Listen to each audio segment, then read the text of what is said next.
Can you please tell me your name? My name is Lawrence J. Leis. Do you know the meaning behind your name? I don't remember anything that was connotation to that name. The family, when looking back through history, you will find the name Lawrence and the name Joseph very prevalent.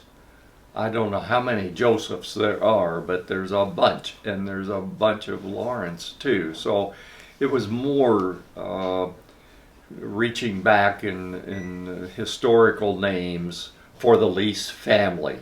Can you tell me the name of your father and your mother? My father's name was Lawrence George Leis. My mother was Lillian Ursula Smith. So, Okay. Can you tell me where your father grew up? my father grew up in New Albany, Indiana, which is just across the river from Louisville. My mother grew up in Louisville. Do you know how your parents met? I think that they met through mutual friends, and I want to say that my mother's sister was probably set him up with a blind date. Although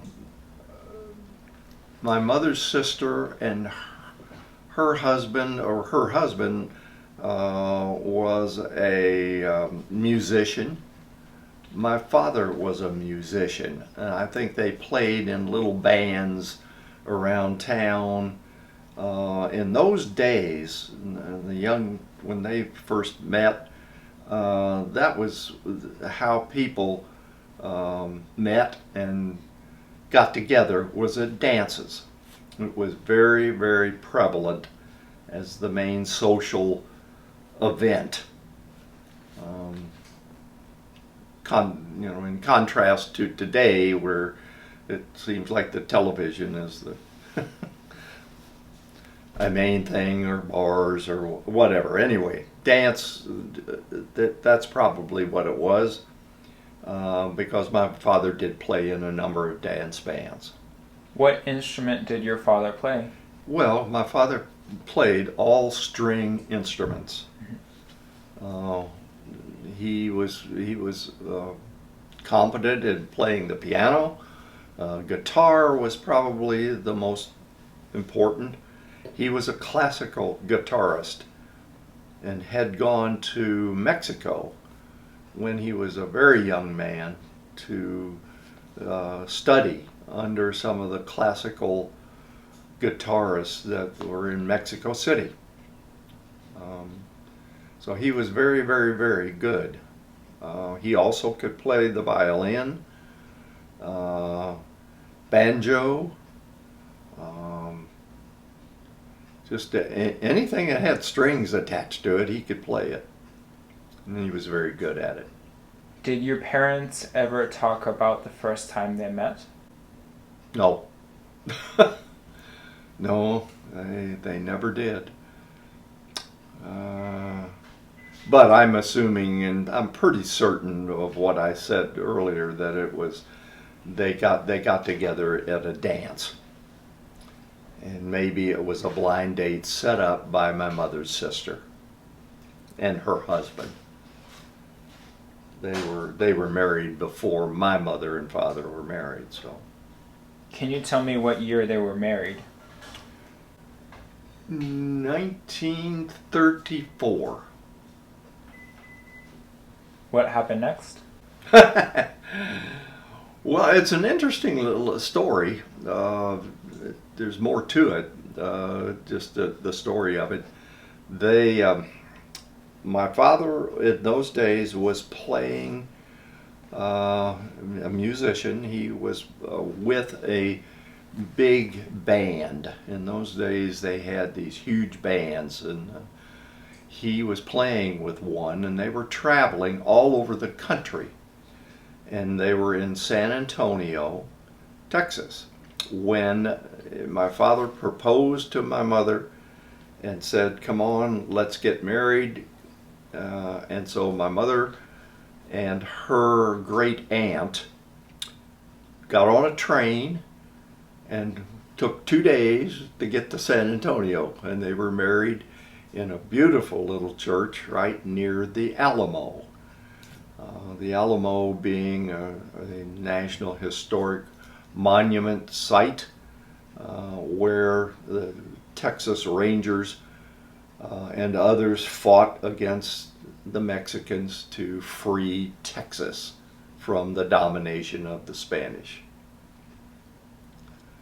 So that's what happened. And then they came back to Fort Wayne, or they came back to Louisville.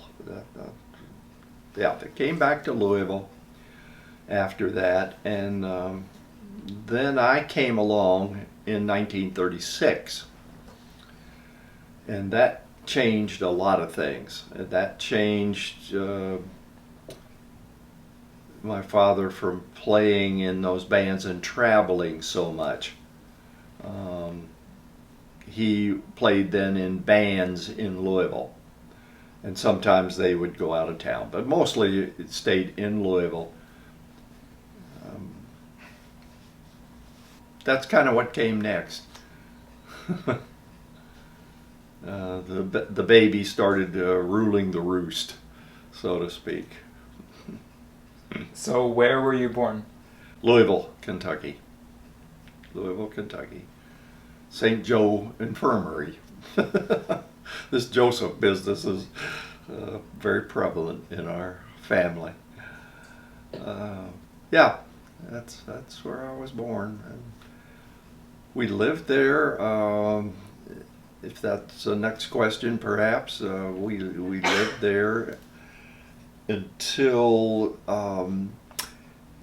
the next year, in 1937, was the all-time highest flood of the Ohio River. It reached epic proportions. It was a 500-year level flood, and it flooded everything. The entire city was underwater, and it drove my parents out of their home, apartment, and they didn't know what they were going to do.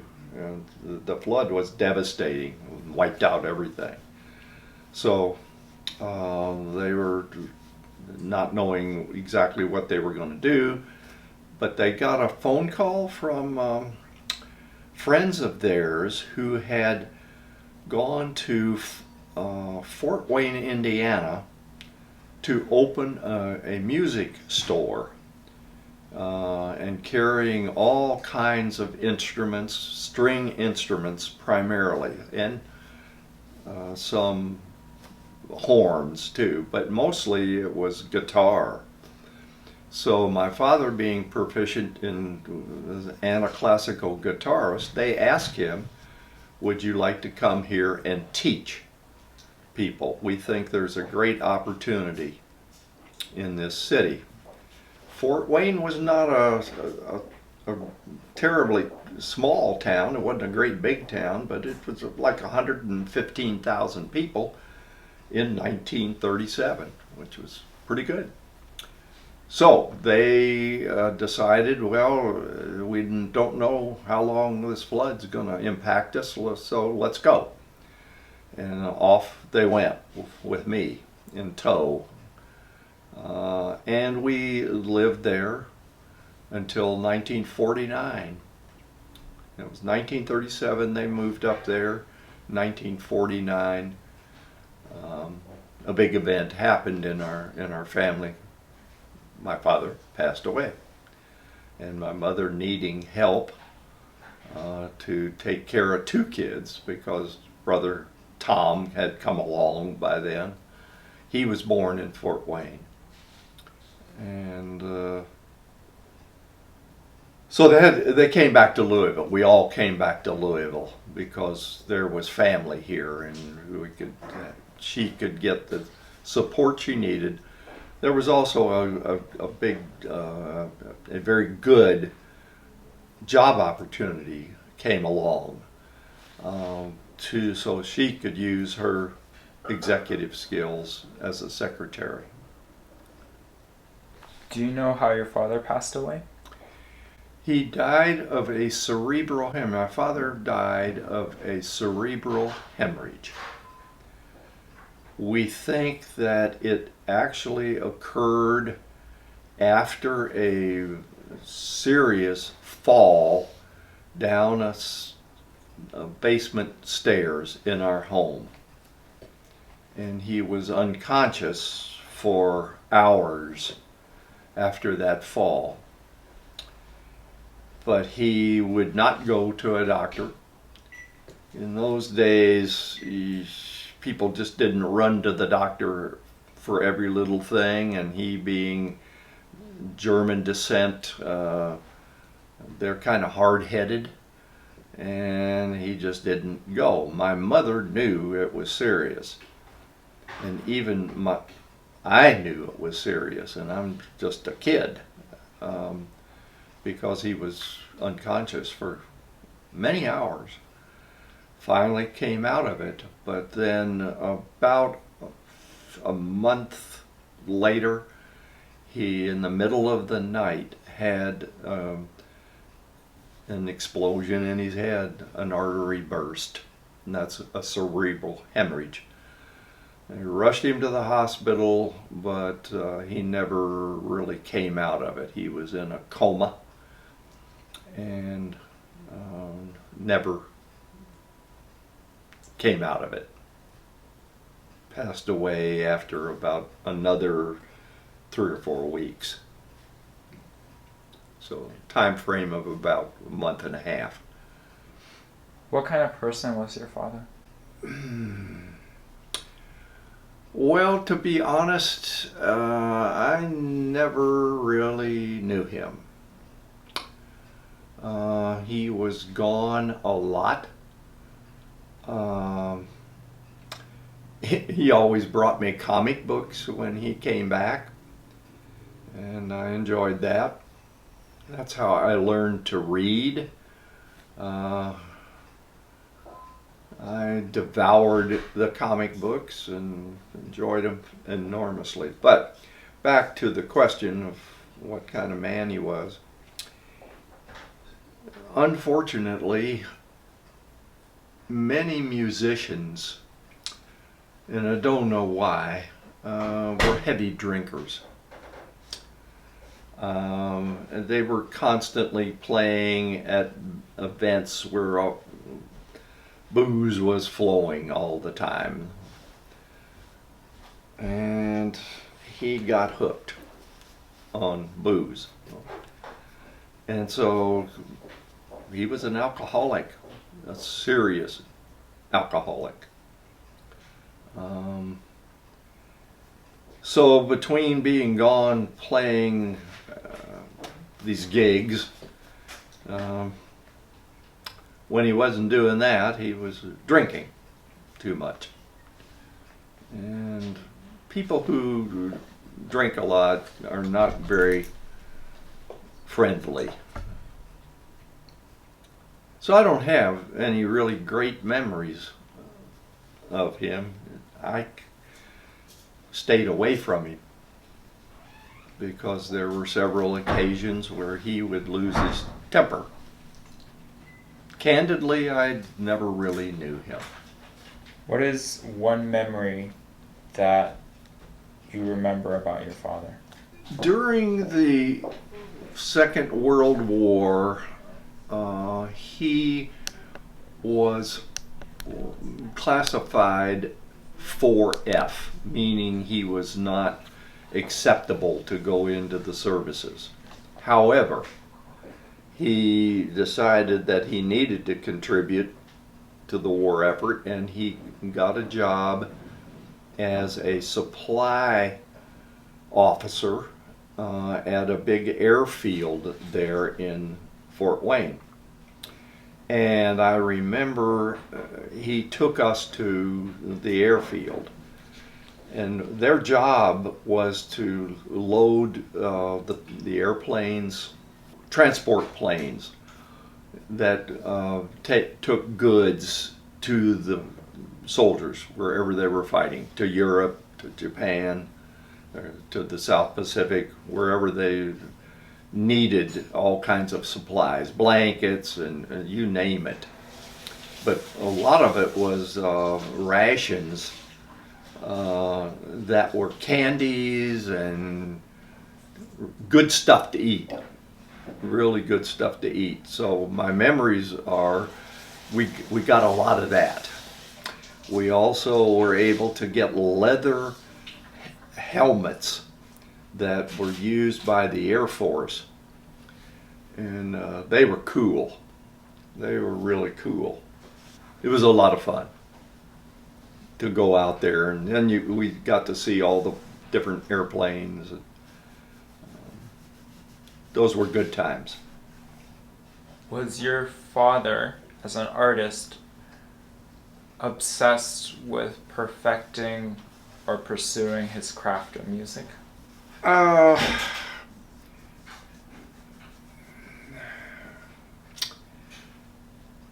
Well, I think initially, yes. But what happened during that era, country music suddenly was dominant in the music profession. He hated it, but found himself having to teach young people all the chords and stuff that country music had, instead of learning to play the classical music for where he was trained, and with the way to play that kind of very serious music. There was no interest in it. So I think his interest in perfecting his capability kind of went away. And the booze took over. So that was a big factor in not developing himself further. He could have been something probably very, very good, very great as a virtuoso. But again, booze got in the way. Do you have any regrets with your relationship with your father?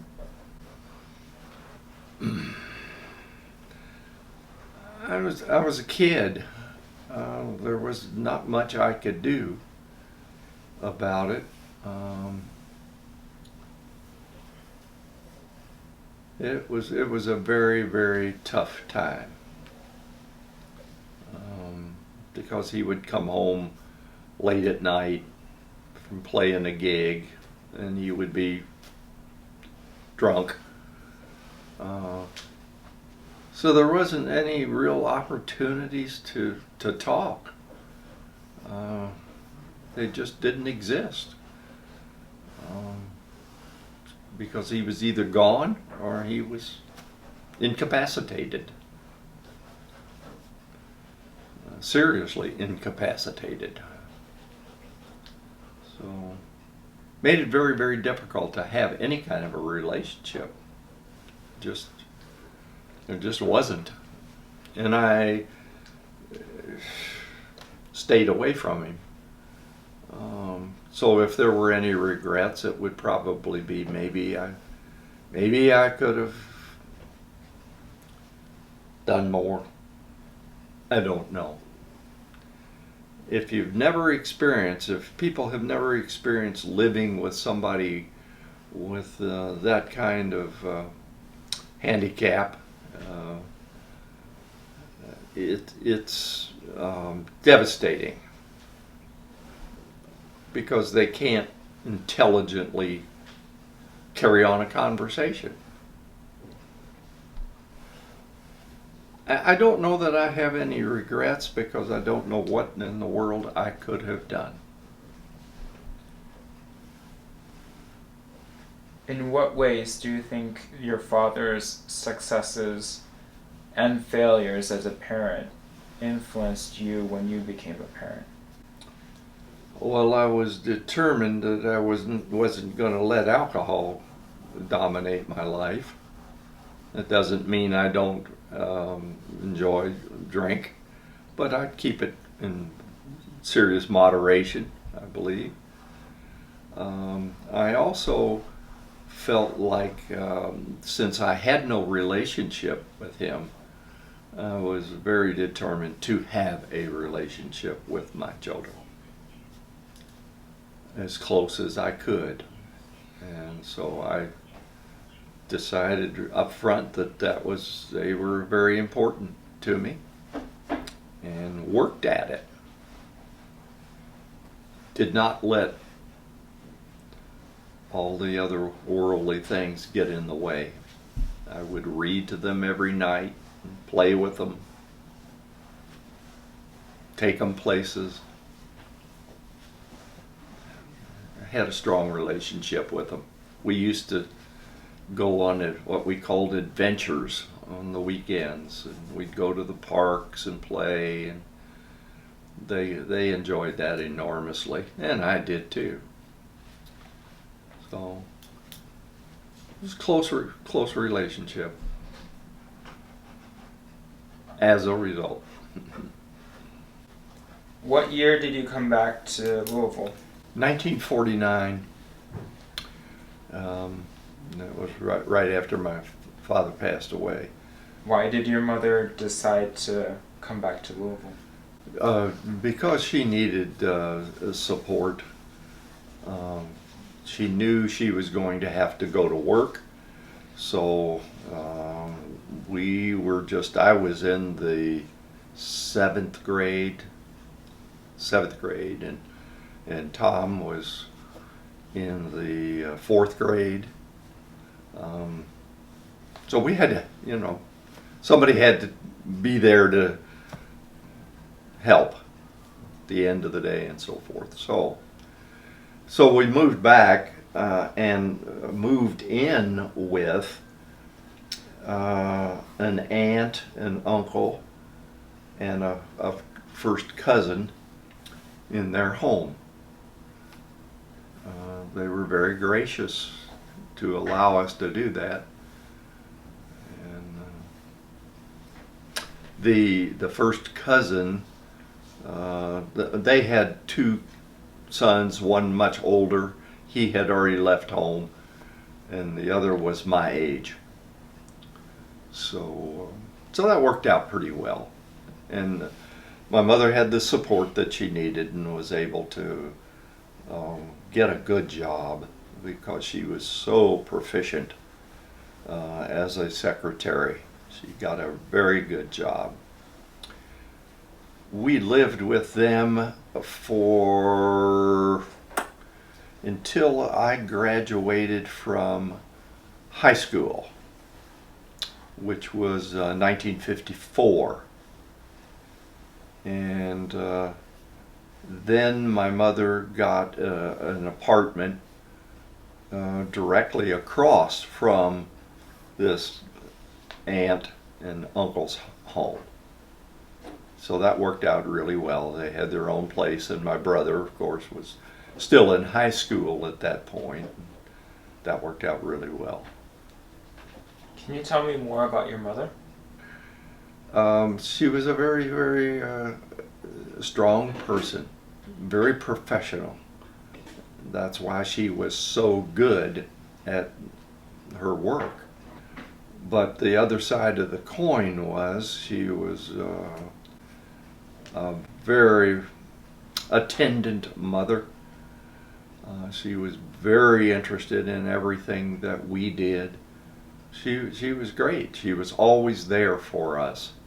And she was very, very smart. She was very intelligent. Probably had a IQ that was off the charts. And so she encouraged us to read, study, a work ethic. No doubt I got from her, in watching her and seeing her, how hard she worked and how well she balanced home life with her working life. She was just able to deal with both situations in a wonderful way, and very attentive to our needs, which was very difficult. In those days, even as good as she was, women didn't get paid like men did. She could outwork any man. She never got paid to that degree until much later. Actually, after I was out of the house, gone to college, finally she got the recognition that she should have, and she became the top in their office, the office that she worked in. How did your mother change with the death of your father? I don't know. I don't know that she really changed. I think she just dug in harder. She was more determined to have a home life, to be part of our lives, to help train us. That didn't really change. She was always that way. But it was more difficult, certainly as a single parent, to be there. But she managed it. She managed it very, very well. Always looked up to her because she was such a wonderful example of how to manage life and work, and that her children were her life, and made us feel that that was true. So that certainly stuck with me when I had a family. She was always the inspiration for how to do it, how to manage life and a professional life. What is the greatest life lesson that you think you learned from her? Hard work. Don't give up. Those are the main things. And I think how important the relationship with your children should be, and by example. It was not easy raising two boys and all the activities, because I was super active and my brother was super active. It was a real juggling act. So I came away with that, how to juggle, but keep in perspective what was the most important thing, and that was family. It always has been family.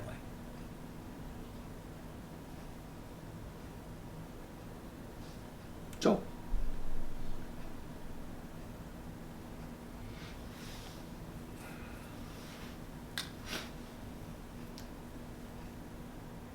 would you consider yourself a good student? I was a straight A student. National Honor Society and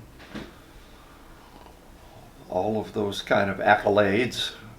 Yeah, I worked hard at it. I loved school. I enjoyed school. I was one of these freaks that really liked it.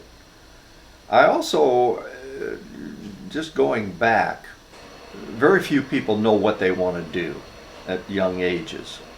It's rare, to say the least. I do what I wanted to do without even knowing what was involved. And I wanted to become an architect.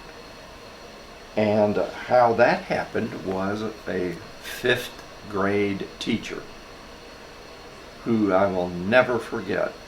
She was wonderful, and this was back in Fort Wayne.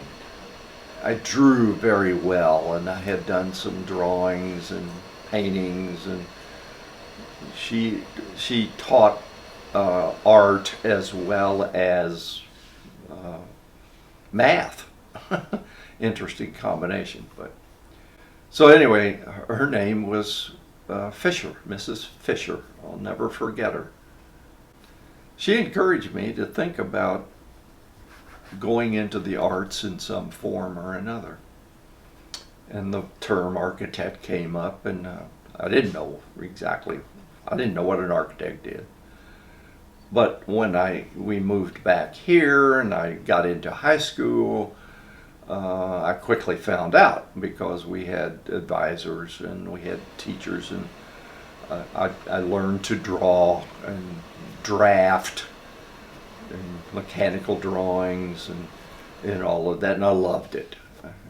So I was determined to head in that direction, which meant I needed to do the work and put in the time. I was very fortunate. I was very good at math, always pretty much ahead of the class. I also loved history, very much loved history. So those two things are very, very important to the development of an architect. You draw on history, and you need the math to do much of what you do, how to put together buildings and so forth. Math is always a heavy component. At what moment did you know you wanted to be an architect? I don't know that I could pinpoint that as a moment in time. It was a period in time where Mrs. Fisher was encouraging me to keep drawing and keep perfecting drawing skills. So it kind of evolved during almost that whole year in school as a fifth grader.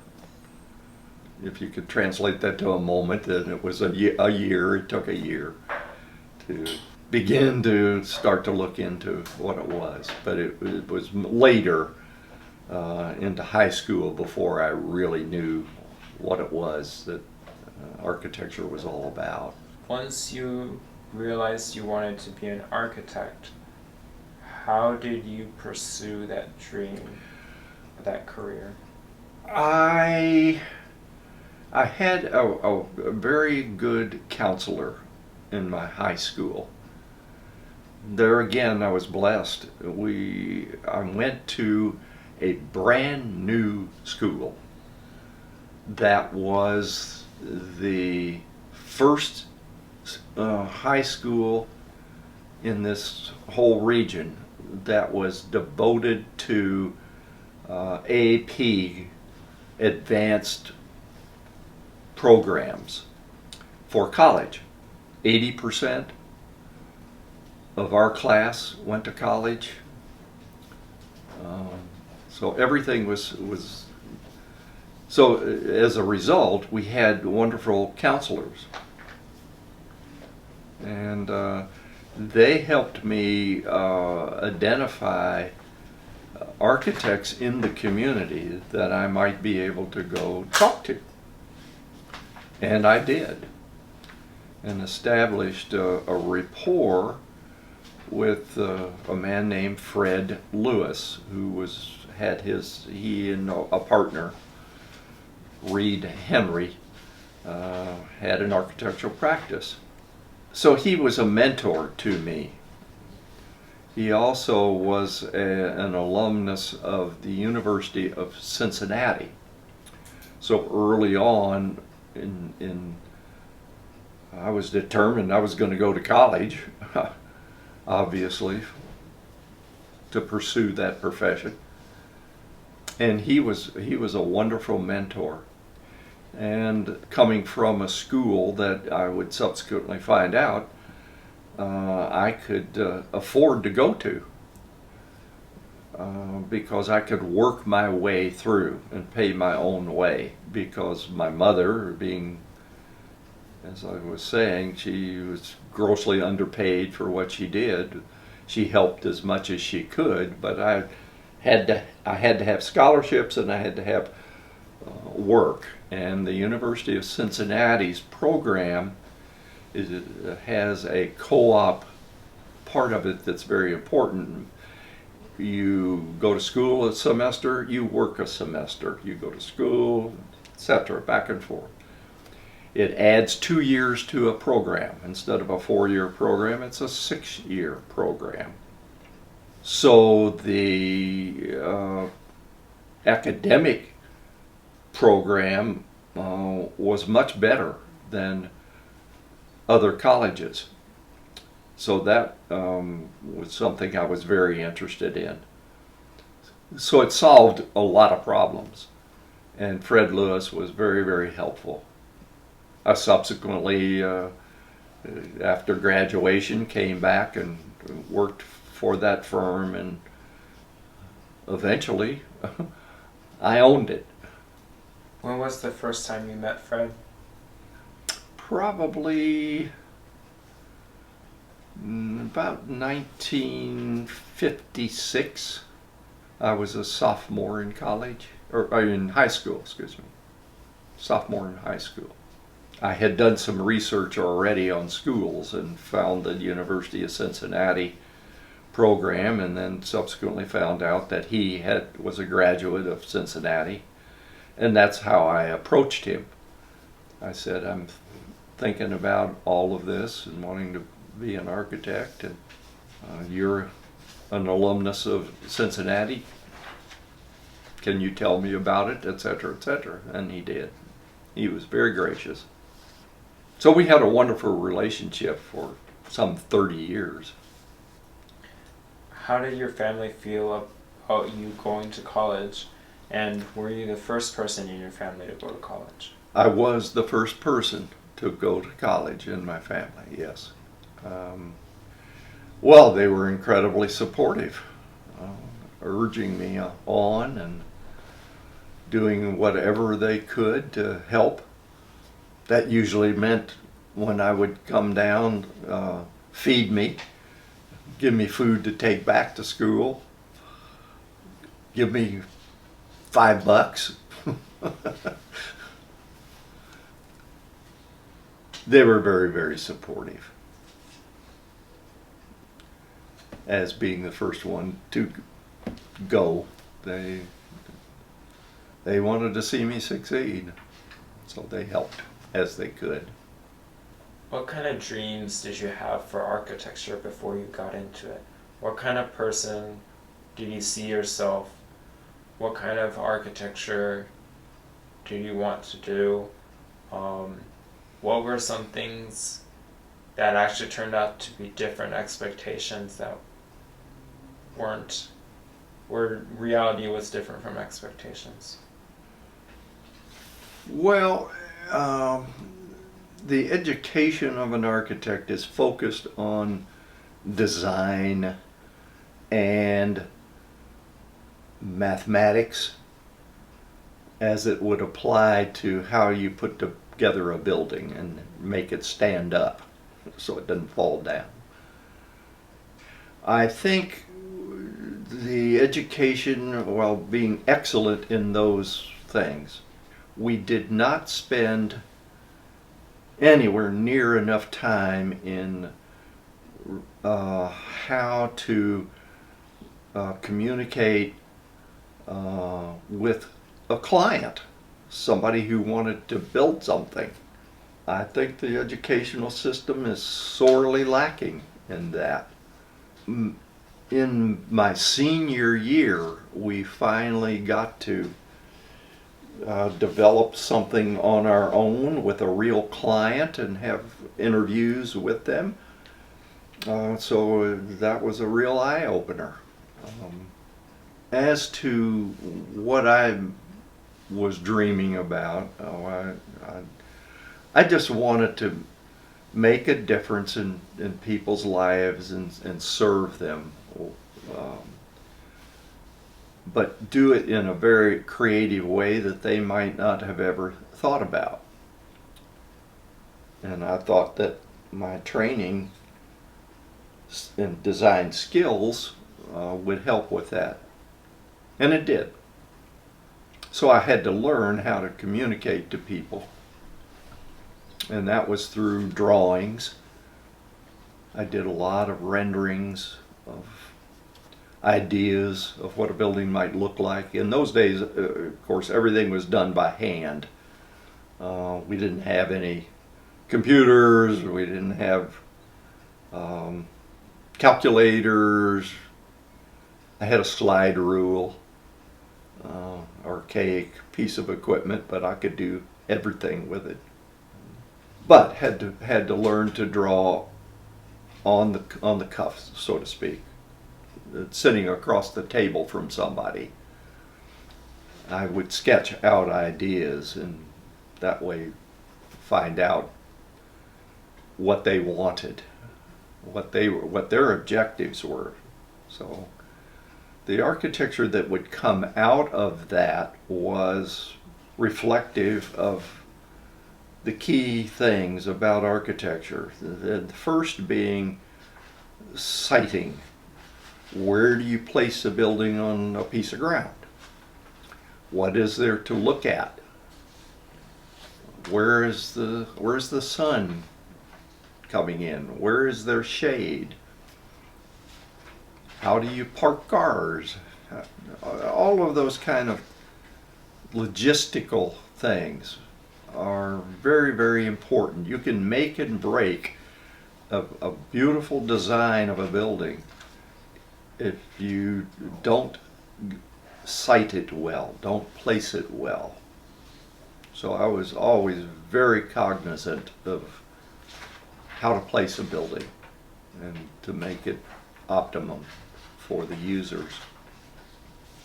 So it was always a desire to make it a better place than they had envisioned, help them see it so that they would accept it and let me go on with it. Sometimes that was very, very, very difficult because people, I learned very quickly, they have no vision. And that's not a negative. They just don't. They're not trained. So you have to learn how to make them see and how to see. So a big part of what I did was teaching. People would ask me, what is it like to be an architect? And the answer is, it's like going to school the rest of your life, because every client, every user is different. Every site is different. Just everything about situation is different. So you go to school every time. You have to learn how to deal with changing environments. It's great fun. It's great fun. It was so exciting. It was exciting. And I learned so much.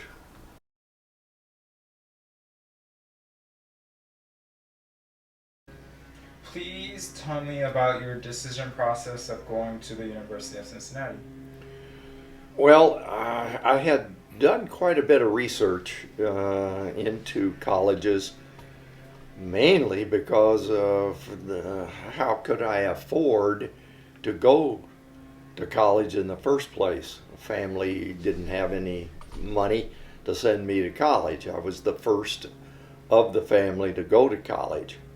So that meant I had to get a scholarship that would cover it or some other method. And I zeroed in on the University of Cincinnati. I had made contact and met Fred Lewis, who was a graduate of Cincinnati and familiar with the program, which is unique. It's a co-op program, and what that means is that you work as well as go to school. You work a semester, go to school a semester, and so forth. It adds several years to the total time, but it was well worth it. And of course, earning money when you work, I earned enough money to pay the next semester's tuition and so on. So I did get a scholarship after my first year that helped out quite a bit, but primarily it was the money I earned working. And then I looked into the academic status of the University of Cincinnati, and I was very, very impressed with that. I visited the school, got to meet the dean and several people in the school, faculty members, and it looked like a good fit for me. So I decided that that was the place for me, applied to it, and was accepted. So I started in the fall of 1954 at the University of Cincinnati. Okay. Tell me about the first time you met Fred Lewis. Do you remember what it was? Do you remember? Well, it was I met Fred Lewis in his office. He invited me to come to his office. And so he showed me around what was going on, what projects they were working on, and he was also, asking what my interests were and trying to also ascertain what did I know and what didn't I know, because he, being familiar with the program, knew that I probably would ask him for a job while I was going to school on the co-op, which I did. And I did come there and work during the work semester and go to school. So that was it. And then subsequently, he invited me out to his home. And from then on, I would go out there maybe once a month or something like that, and just talk about him to him about architecture and clients and just the whole thing, because I knew nothing about business at that point. So, why? I'm sure Fred Lewis was a busy man. This is before you were anybody. Why do you think he took time his day, or what did he see in you? Like, why did he in such a way? Well, I think he knew I was very, very serious about it. In talking, I think he liked some of my ideas. I know when it came time to do the thesis project at the end of the time, he was very helpful in writing the program or reviewing the program that I had laid out for redoing the entire waterfront of Louisville, which in those days was still a sad mess of sand piles and junky buildings, and it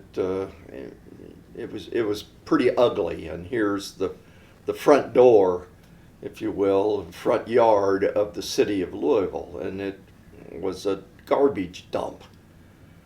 And so I think he was interested in my enthusiasm and saw potential there that I think subsequently, as my career evolved with them and produced the work, he was right. And so he saw it. He saw it early on and realized that I wasn't just fishing. I was serious, and I was willing to do whatever it took. I'm curious. What do you think are some of the most important things you learned from him? Well, it could be like lessons in life, or like even or architecture side with both, whichever. well, mostly it was his demeanor, how well he met and worked with clients, how he asked them the right questions to find out what it is the problem was, why were they wanting this building, what was it supposed to do, and who all else was involved in it, which is very, very important.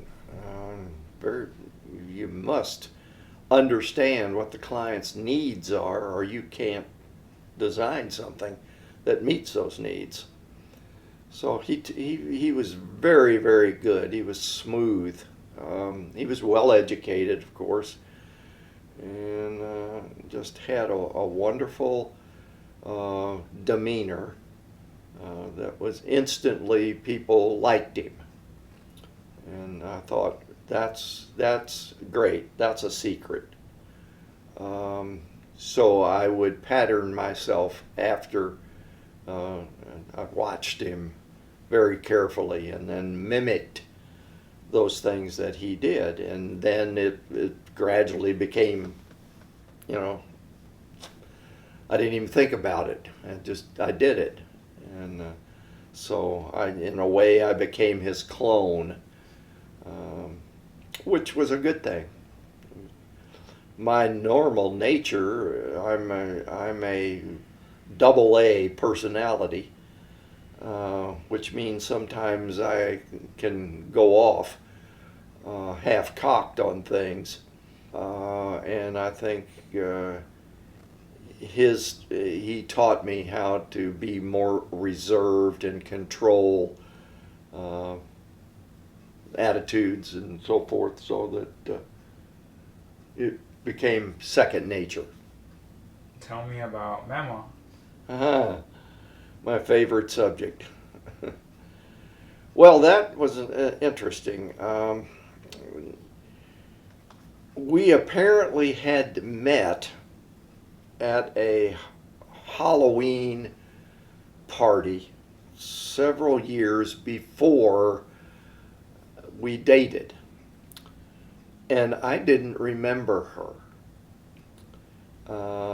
We had a scavenger hunt as part of that party, where you pick a partner and you go out and try to get silly stuff from people and come back, and whoever gathers the most stuff wins the game. And she got shuffled off to my younger brother, and I picked another girl, and she never forgot that. And so some years later, my cousin, who was Betty's best friend all through school, all through grade school, high school, everything, they were really close. She arranged for a blind date. She thought that I would get along well with Betty. This is my cousin now. We thought that we would get along. So I thought, well, okay. We were going to double date with my cousin Carol and her boyfriend, and so I went to pick Betty up, and I was she lived on the second floor of an apartment house, and when I knocked on the door and opened it up, and there she was at the top of the steps, and she was a vision, an absolute beautiful, beautiful person.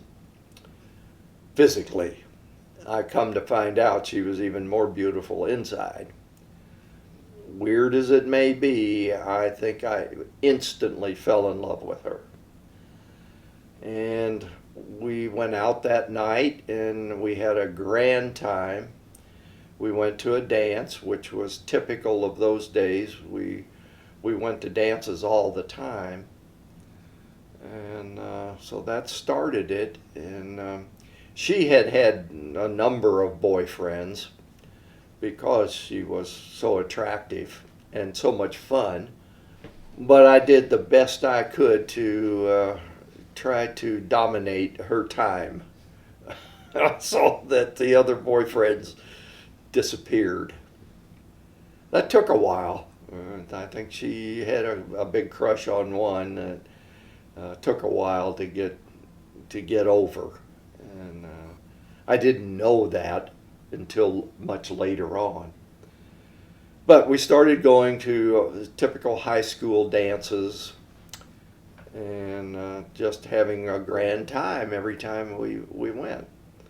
So one thing led to another, and we began to seriously date and date only one another. As I say, it was, for me, it was virtually love at first sight. And even though I'd had a whole lot of girlfriends and had one back in Cincinnati that wanted to marry me, and I didn't really want to do that. So anyway, that's getting off the track. We just had a wonderful time and just hit it off. And she was incredibly supportive of my going to school and becoming an architect. She was very artistic in her own right. She had a wonderful sense of space and color in particular. She had an eye for color that was exceeded me. And through our marriage and career, she was my partner. She always offered criticism, which I invited her to do. And many, many times she saw things that I didn't see. And she offered a perspective of a woman, which in those days was not really considered viable. It was a male-dominated world. And but I listened to her because she did have great insight. So we were a real partnership, and that was one of the things that I think kept us together for so long. That we needed one another. We were best friends as well as lovers. So, as the relationship developed over the course of the next 2 years, we became engaged, not knowing exactly when we were going to get married. But then I was back and forth to school at Cincinnati and coming down here all the time. And my schoolwork was beginning to suffer because of that. The architecture curriculum is very, very structured and severe. And so you really have to devote your full attention to it, or you fall behind very quickly. So that was what was happening. So we decided that because of that, we should go on and get married and have her come to Cincinnati. So indeed, that's what we did. So in the fall of 1957, we got married and moved to Cincinnati. So that was great because that enabled me to get the work done, get back on track. I got back on the dean's list, and my grades went right back up to where they were before. It was a great help having her there, and we had a lot of fun with other people that were other students that were married. My class at Cincinnati was made up at least half of us of the folks were veterans from the Korean War. So they were older, and they were serious. They were very serious, and they kept the rest of us having to quit goofing off and be as serious as they, or we got admonished by them. And actually, that was a good thing.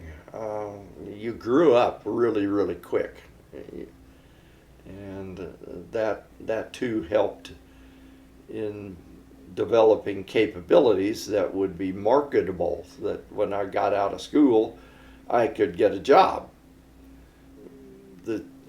The opportunities to work at Cincinnati got better and better. So while I had co-opted here at Lewis and Henry, opportunities opened up in Cincinnati, and since we were living in Cincinnati, that made sense. Get a job in Cincinnati, which I did. So I moonlight work with architects. One of them was a professor at the school, and he hired students to do drafting work. So that worked out real well. Going back to the topic on Mamaw, when you were in Cincinnati and she was here in Louisville, tell me a little bit of what it was like to date, I guess, long distance. You talked about how grades and it was like very that. It was very difficult. Very difficult. I had an old car. I mean, a very old car. Most of the time I took a bus or the railroad, actually. The train ran from Cincinnati to Louisville. But it took forever. It was very, very slow. And the bus was very, very slow. It was very difficult. It took 3, sometimes 4 hours to go from one city to the other. So that just ate up a whole lot of time, shortened our time together, because I'd have to turn right around and go back. I'd come home on a Friday night, and sometimes I had Saturday morning classes, which I either stayed and came after that class on Saturday morning and would be there for Saturday afternoon and have to go back on Sunday. So it began to be really, really taxing, to the point where my grades really suffered because I couldn't get the work done. How did you keep in touch with Mamaw while you guys were in 2 different cities? Writing letters. In those days, that was what you did. We didn't have any of the sophistication stuff that we have now. There were no cell phones. So letters is what we did. And I think they're still around. They're here somewhere. I'll find them. They're in a box somewhere. She kept them all. What did you see in Mamaw that you hadn't seen in other girls or other women? I'm sure at first you were smitten by her beauty, but like as you spent more and more time with her, you got to see what are the things that you saw about her that you really... Well, she had an artistic flair of her own, so she understood what I was trying to do.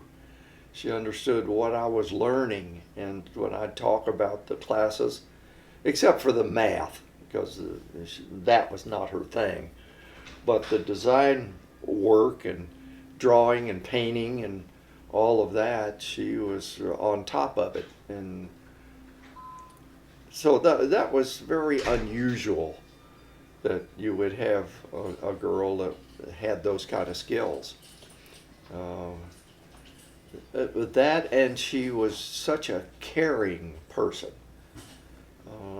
She really, really cared deeply. Okay. You're doing great. Hey, Joy. We're doing Pablo's interview up here, so could you be a little bit quiet downstairs, if that's okay? I'm going to bed because I'm sick. Oh, are you? What's the matter, honey? I don't know, I'm just sick. Nauseated, sick, or throat? Well, we can wait until you go to sleep or downstairs.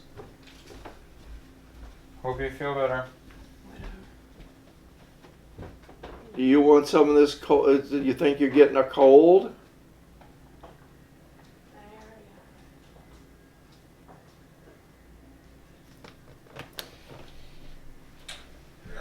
Okay. All right. Yeah.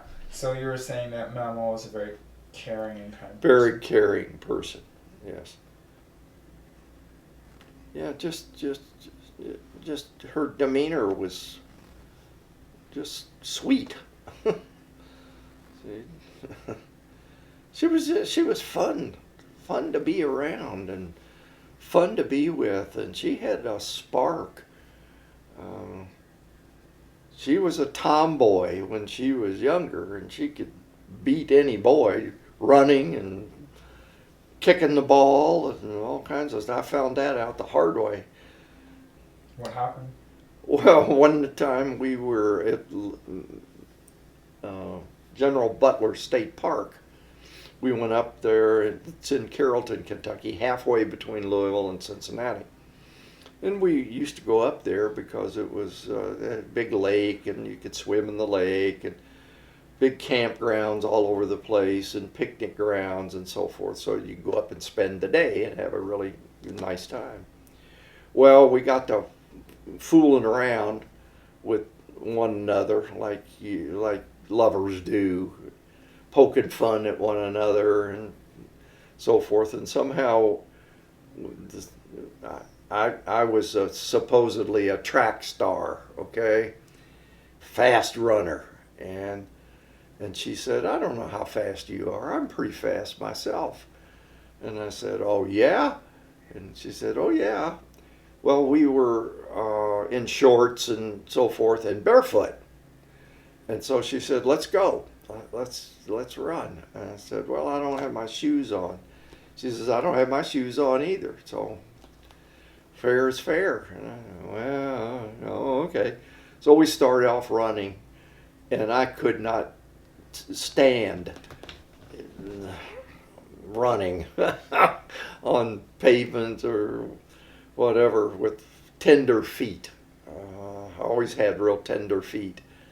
And she went whizzing by me like I was standing still. So I was incredibly embarrassed. The track star got beaten badly by a girl. So that was fun. So she just had a spark, just a nature that you just became more and more and more enamored with as time went on. She didn't hesitate to tell you what she was thinking, too. I think that's the other thing. She was dead honest. Didn't fool around. Well, one other thing before we get off of Bettye, because this is important too. We both loved music. I mean, really loved music.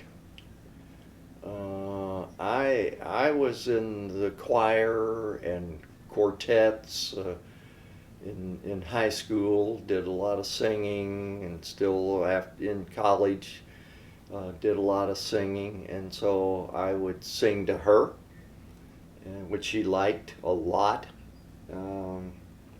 It might have been one of the things that won me over to her.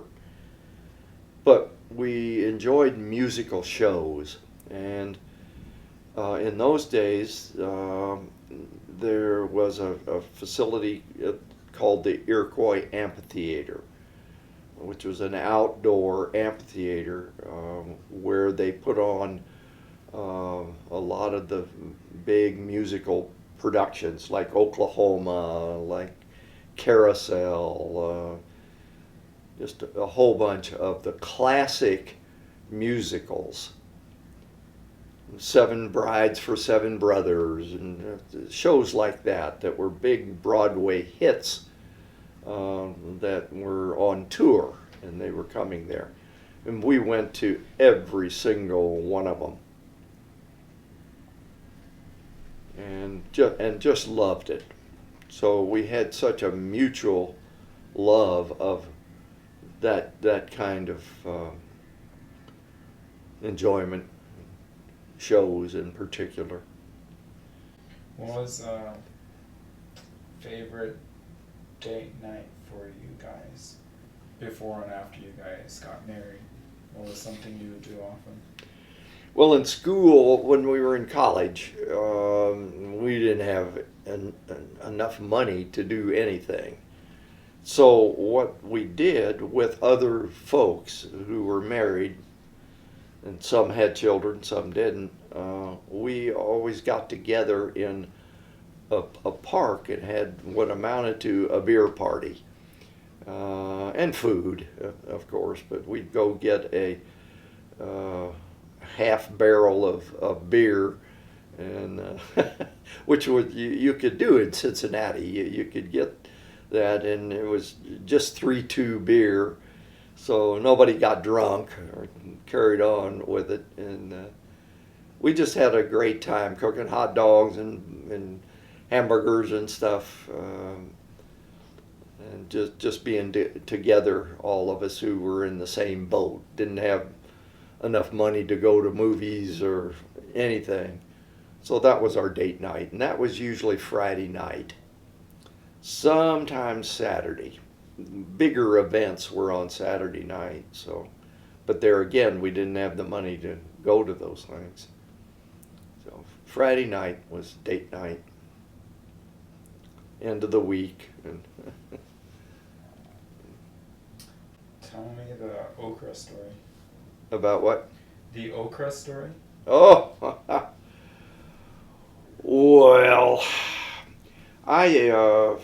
in my freshman year, I was in a dormitory, and in Cincinnati, fraternities were very strong.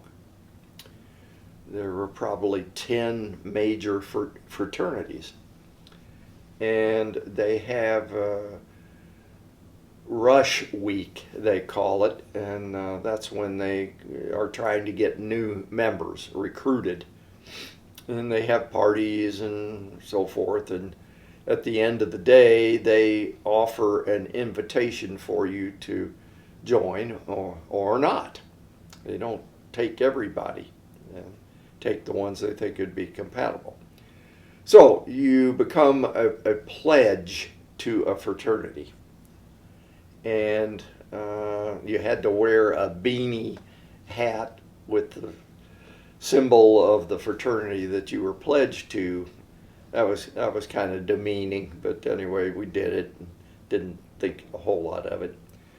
But finally, after you go through a whole educational process about the fraternity and what it stood for and the brotherhood that you were going to be a part of, which is, it was a brotherhood.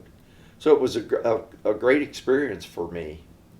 And being away from home, instantly had folks of the same, were in the same category. We bonded all together, so we had a house full of friends in different classes and different disciplines, engineers and business administrative people and other architectural students. It was a big mix, which was good. But at the end of the pledge season, you had what was called Hell Week. And that's when the whole demeanor of the fraternity changed. And the pledge suddenly became less than an animal and less than dirt. Treated very, very, very badly. Hollered at, made to do push-ups. You had to do some nasty stuff. And if you stuck with it, it was, you'd make it. But it was a real challenge. And part of it was you had to eat whatever they let you eat. That was restricted. And in our case, it was OKRA, right out of a can. Slimy, nasty, awful looking, awful tasting stuff. And that's all we had to eat for a week. Unless over in school we snuck out and got into the vending machines. But if anybody saw you and reported you and got back, it was not good. You'd have to stay up all night, shining shoes, pressing clothes, washing clothes, you name it. You were a slave. And so Hell Week was no fun. We had to paint a lot of stuff, and it just had to work our ass off, and then eat this ochre. And of course, to this day, I can't tolerate that stuff. Bettye loved ochre and had it all the time and would rub it in my face, of course. I couldn't tolerate it. It was, having to eat it that way was so nasty, and just never could touch it again. During your time studying to be an architect, was there ever any moments where you doubted your choice or wondered if you wanted to keep pursuing architecture? No, not really. No, I was always committed. As tough as it got, I was committed. I just saw the opportunity to really contribute to society. I mean, the realization that you could and would affect how people live, how they work, how they play, how they love, how they build, how they do everything. You're going to be involved with them. And that was exciting, because you realized that every single project was going to be different. So that was always carried me through the tough times, realizing that the potential to do really significant things for other people was out there waiting for me to grab it. So that's what carried me through. Indeed, we started out with 120 in our class, and we graduated 32. So the attrition was great. Only 1 in 4, 1 in 3, 1 in 4 made it. Because it's tough. It's a very, very rigid curriculum, and full of higher math, and very difficult. Tell me about you during the 6 years in university, and then I guess the subsequent question would be you as a young architect right out of college? Well, I contacted Fred Lewis when I got close to graduation. Bettye and I wanted to come back to Louisville because family was here. And we had Susan at that point, and you know, you want the support of family. So I asked him if he, you know, you have a job, can I come work for you? And he said, yeah. But they had several other designers already ahead of me that had graduated several years before me. So when I started to work, I was a real peon, way down in the pecking order. And my salary was ridiculous, $1 an hour, $40 a week. Even in those days, that was tight to live on with a wife and a baby. So I was eager to work overtime as much as I possibly could because I got time and a half. They were very, very busy. They had contracts to build schools. They had the inside track on Department of Education for Jefferson County, and it was building all of the schools that are now scattered all over the place. It must have been 50 schools, big high schools, middle schools, elementary schools. So they were working virtually around the clock drawing these schools. So that was an opportunity to jump in and put in a lot of hours, but to get the pay to where you could live off of it.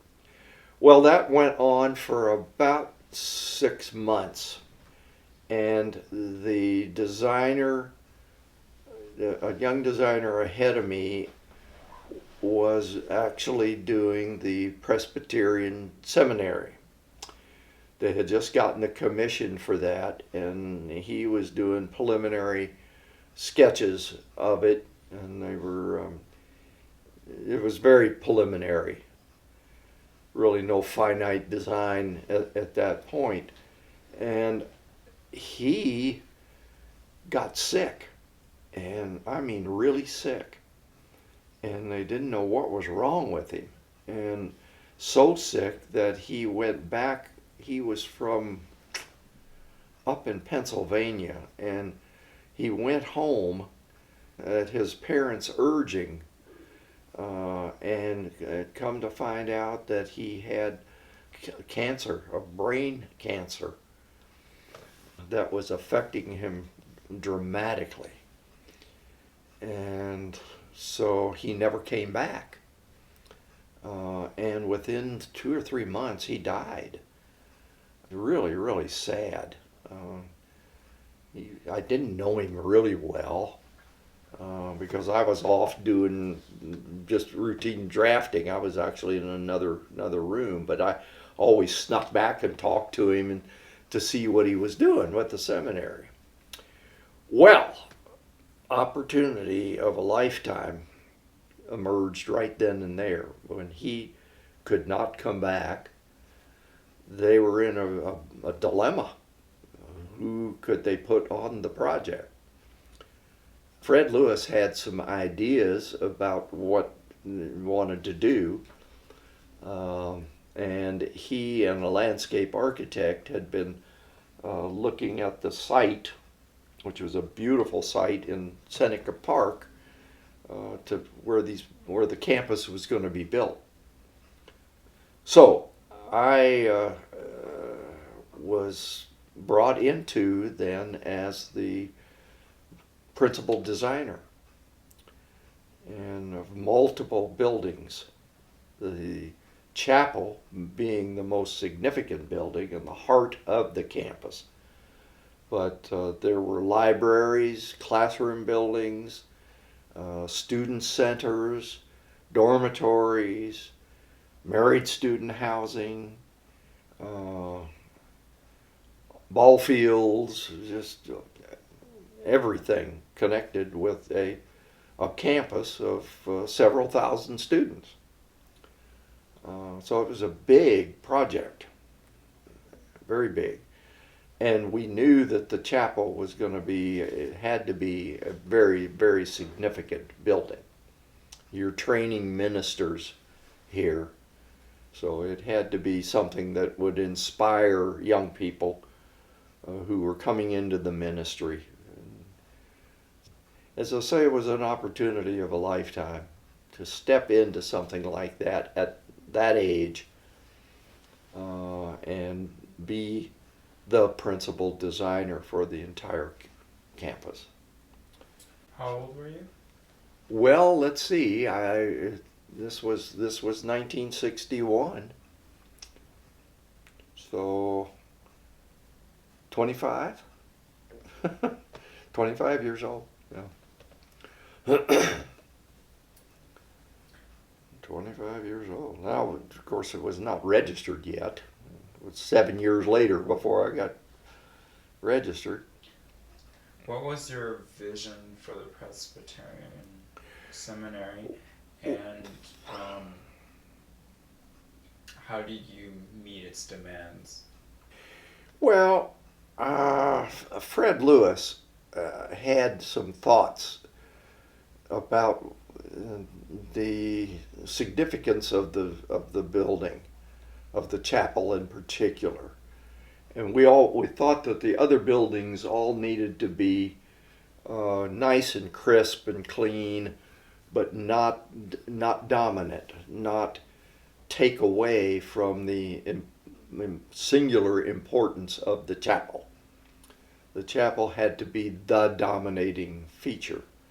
So he had some thoughts actually of a very powerful parabolic form. And there are sketches and pictures and so forth that I have of drawings. He wanted me to pursue that idea. And I didn't like it, but I didn't want to tell him that. I thought, I'll do the best I can to make this something. Well, it come to find out, of course, that the trustees of the seminary didn't like it. And so came back to us to redesign it. And that's when I came up with the idea of a very steeply pitched roof and a roof covering that was very sculptural, made up of sculptural elements, so that the roof of it was not just a flat plane without any interest, because you were going to see this thing for a huge area, looking back on it from every possible direction. So I wanted it to be strong from wherever you were, and have texture and light and shadow. And then we thought that stained glass could become a very, very important feature of this. The president of the seminary was a Dr. Caldwell, Sam Caldwell. Big man, great preacher, wonderful presence, but he had a real artistic flair himself, and he loved stained glass. And so I offered a solution on the side walls that was virtually all stained glass, and then a centerpiece of the altar area, a huge section of stained glass. Well, he loved it. The trustees loved it. And so Dr. Caldwell took it on himself then to work with a stained glass designer to develop a whole story of the progression that a young person would take entering seminary and going through and developing into a preacher or a music leader, some Bible studies, etc. All kinds of graphic representations of that development of a person in brilliant colors, and so it just worked out great. It became a real partnership, and the shape of the chapel being a really striking triangular shape. The proportions of it were just perfect. Everybody loved it, and then it became this great partnership with Dr. Caldwell, and that didn't hurt. That was a pretty good thing. So he and I became pretty close friends, and the artwork turned out just absolutely beautifully. And the big window, we wanted to be able to make it part of the service potential, that we knew the effect of lighting on people. It can be really dramatic. So I came up with the notion of adding, having this window not to the outside, but behind it I had a glass wall, clear glass wall. And this was facing south, so we had south light. And I came up with a way to control it so that it wasn't so terribly bright, or it could be if you wanted it. And then for night lighting, I came up with a whole design for lighting that would go from bottom to top or back or anywhere. You could create an intensity and a mood, and they used it that way. Starting out perhaps, almost dark, and building to a crescendo of brilliant light and color. As I say, it was great. What an opportunity. Now the other buildings turned out very, very nicely. We got to do some fun things, and I had little parabolic forms, skylights on all the buildings to distinguish them. And then the housing. We tried to do some kind of nice things with the housing, of creating balconies, and so they could look out over the landscape, which was beautiful. This is a rolling area with lots of hills and so forth, so it was great fun to be outdoors. So we provided that. So it almost became almost resort-like, which everybody loved. Of course, these are students there at the seminary are graduate level students. They've already been to a college, 4 or 5 or 6 year college, undergraduate college, liberal arts, and go into the ministry for anywhere from 2 to 4 years, depending on what they want to study. So many of them were married. Probably 2/3 of them were married with kids. So we had to do family housing and have playgrounds and play areas and buildings where the kids could come and play in inclement weather. So the lower level of the chapel became a big playroom where the families would get together for their date nights and parties, so forth. So it all worked out really, really well. It became, it had to act like a self-complete community. And with all the different things there, that's what it was. We didn't have a grocery store. That was about the only thing we didn't have. So So that's the significance of that. So it's an opportunity of a lifetime. Okay. Tell me about your children. Well,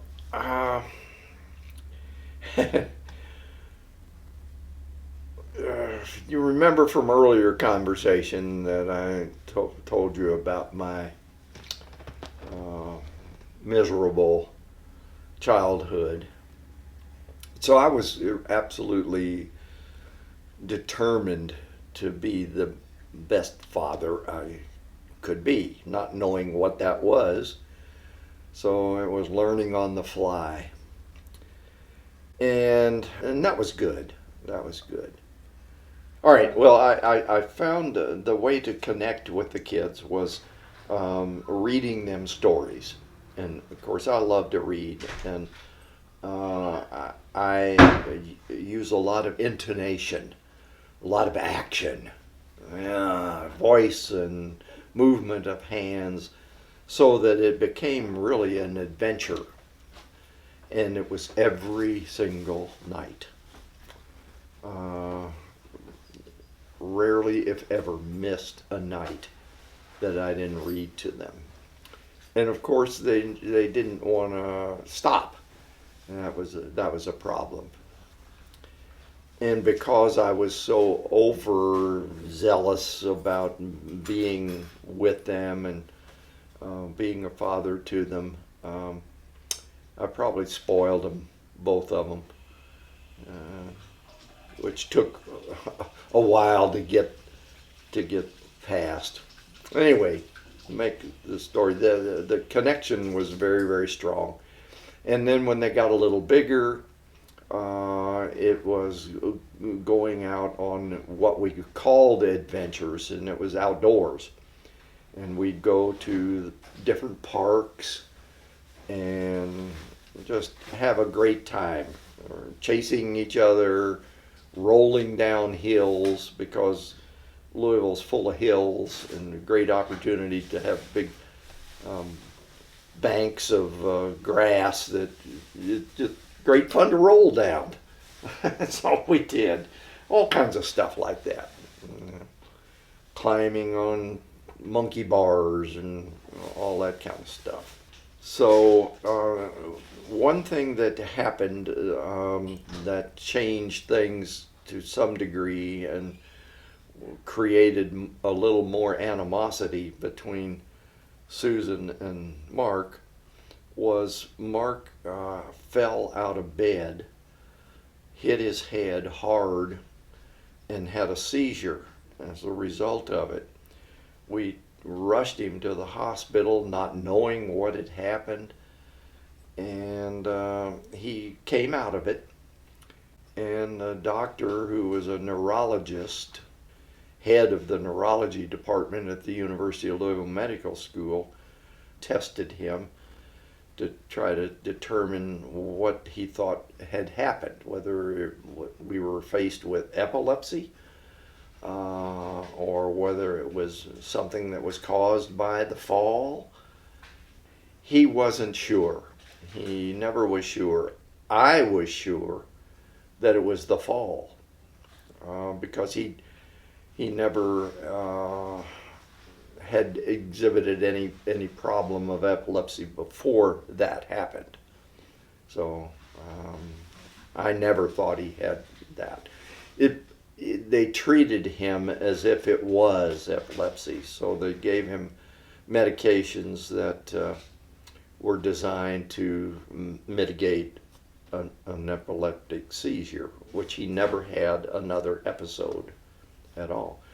Before that fall and the seizure and then getting on those medications, he was often just out of control. And at school, we had him in preschool, nursery school sort of thing. He was incredibly disruptive. Teachers all the time were saying, hey, you got to get him under control. And you couldn't get him under control. So that became a problem because he needed a lot of attention to keep him under control, keep him occupied with something, and that became the way we dealt with the super activity, hyperactivity, was to keep him busy with stuff. Well, that means one or the other of us had to give him undivided attention, and that caused greater conflict between he and Susan. Susan felt left out. And, the truth be known, it carries over to this day.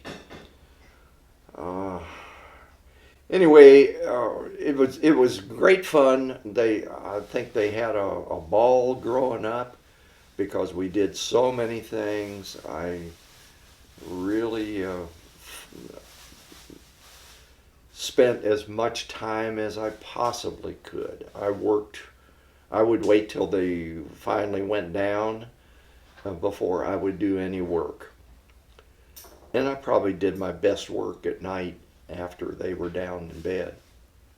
St. Matthew's Episcopal Church being one of them that came in the middle of the night, like 3 or 4 o'clock in the morning. The inspiration for it. So it wasn't all bad. I learned how to balance the time and just absolutely committed to spending time with them every day. And then on the weekends to do something special with them, which they loved. Okay, just then, I guess a quick last minute question, 5 or 10 minutes. Did you find it difficult to balance work and family? Yes, yes, it was difficult, but I didn't consider it to be a detriment. I learned how to deal with it. I just learned to be able to do it. Means less sleep, but that was okay. It was so important to me to spend time with them and bring them along, and their love of reading was infused in them in those days, which they've never, both of them, and they would learn to read everything they could get their hands on, which was great. And they both excelled in school as a result of that, I'm sure. So, yeah, it was hard. It was tough because I was so busy. We were doing so much work in those days. But I loved every minute of it, and I just learned to live with it and cope with it and do it. I was not angry about it or ever. It just became my routine, and that's just the way it was. And it helped Bettye so much, because she had to put up with them through the day when I wasn't there. And again, Mark was so demanding and had such needs. Went on for quite some number of years before he finally was stable. I don't know, from the medications that they gave him, or I think he just outgrew it. I don't think the medications, he didn't have epilepsy, so the medications weren't doing anything, but they did calm him down and make it a little more manageable. He wasn't quite as disruptive in classes as and by the time he got to the 5th and 6th grades, he started to straighten out. By the time he got to high school, he was totally in control. And So that was good. That was a great day when we realized that he had really overcome the problem. And he knew the problem existed, but when you're that hyperactive and your brain is going 10 times faster than the rest of your body, it's hard, and he couldn't control it. Good place to end.